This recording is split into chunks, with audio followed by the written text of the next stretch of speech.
Hi, and welcome to ThreatTraq Essentials. We're going to take a look at some everyday cybersecurity lessons we can learn from this week's ThreatTraq stories. I'm here with Matt Kaiser. Welcome, Matt. Hey, thanks, Don. So you were on the show this week, and you brought us an interesting story about car keys, specifically those electronic car keys that have a chip in them where you don't have to take them out and put them in the car. You just press the button and go. Yeah. But with some manufacturers, there's a vulnerability, right? Yeah, it's actually a couple different vulnerabilities, but they all have to do with cryptographic key exchange stuff. So in layperson's terms, what is a cryptographic key exchange? So what you've got is a key that needs to prove itself to the car that the key is what it says it is. Because you got a wireless signal, it could come from anywhere. It's not like you physically got a key in the car at that point. So there's going to be some proof that this key belongs to the car and is it authorized to do things like turn off the immobilizer, or in other words, start the engine. So the key, there's usually an exchange, right? The car will send something to the key will do some math on it that only it should be able to do and send the response back, and the car validates it and says, okay, that's what I'm expecting to see. That's how it should work. That's how it should work. So what's happening here? So what's happening here is, in one case, the key is doing that math, and it's secret. The secret part of that math that it's doing is based on its serial number.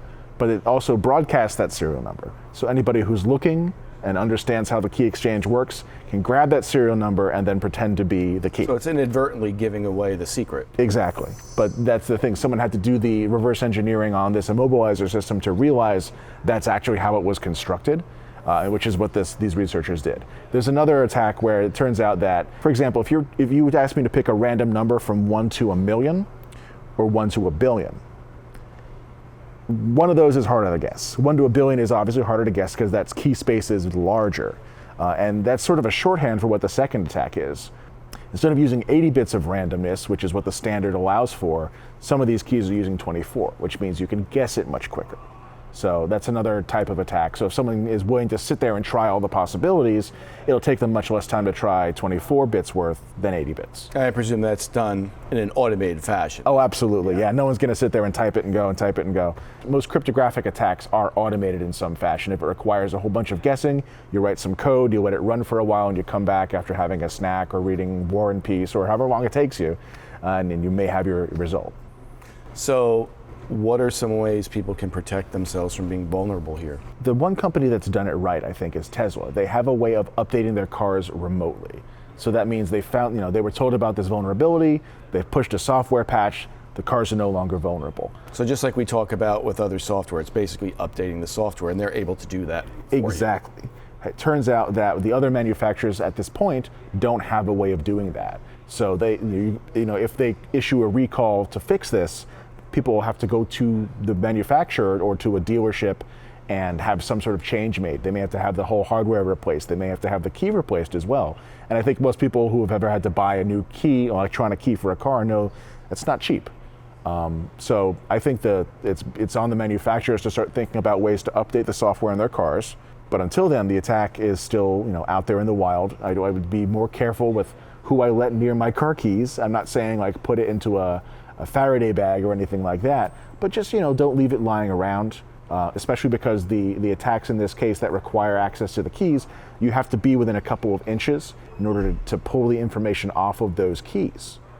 So I wouldn't leave it around unattended in places that I don't normally trust. I think leaving it in a bowl at home is fine, but maybe not like, I don't know. I can't really think of any place on off the your top of my desk head. at work or somewhere someone else could get to it. Right, or places you're not familiar with. If you happen to be in a hotel, I would leave your car keys in the safe in the hotel rather than out on the bed or the end table. Something like that. Just be a little more careful and keep an eye on what the manufacturers have to say, because if you own one of these cars, chances are they'll be putting out a statement soon. So you'll want to check that playlist that we have below. Maybe look at the article, see if your vehicle's affected, and check with that manufacturer for a way forward. Absolutely. They're the main source of information on a path forward at this point.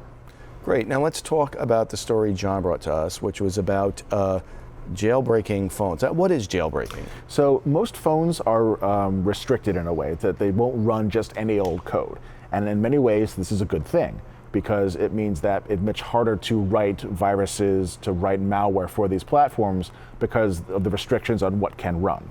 So jailbreaking and in Android parlance you would call that rooting, but they're essentially the same thing, is bypassing those security restrictions to allow you to run whatever code you want on the device. And a lot of people jailbreak phones so that they can install software that's either not coming from an official store. Sometimes people will do it for pirating purposes because then they can find a copy of software they haven't paid for and run that instead of the official one. There's lots of reasons. People like to tinker.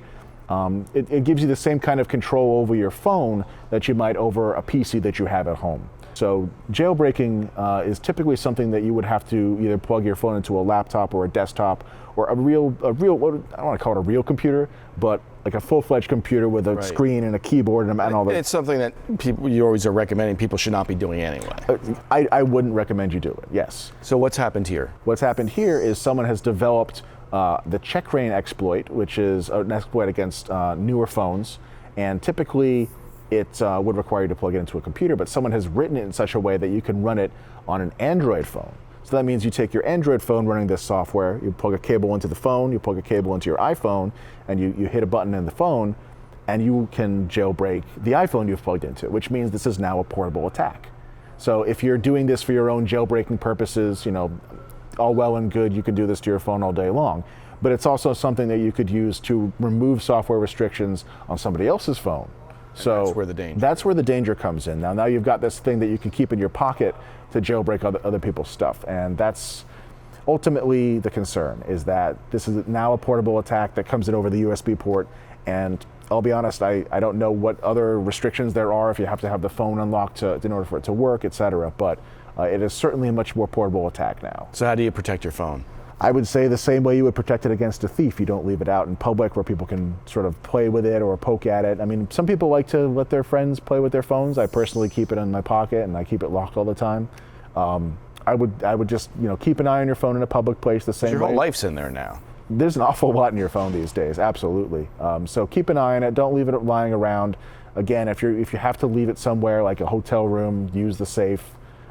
It's just being aware of the situation. And if you see somebody plugging a cable into their phone and your phone, now you have another reason why they might want to do that. It's not just like, oh, I want to maybe charge off from one to the other or some other excuse. This is now a viable attack against your phone. So yeah, just be a little more wary, a little more careful. I think that the next version of iOS will probably fix this bug. So until then, just be a little more wary. Well, great, Matt. Thank you for being on the show this week, and thank you all for watching. Be sure to like and subscribe below, and if you want to take a deeper dive into any of these stories, click on the playlist. We'll see you next time on ThreatTraq Essentials.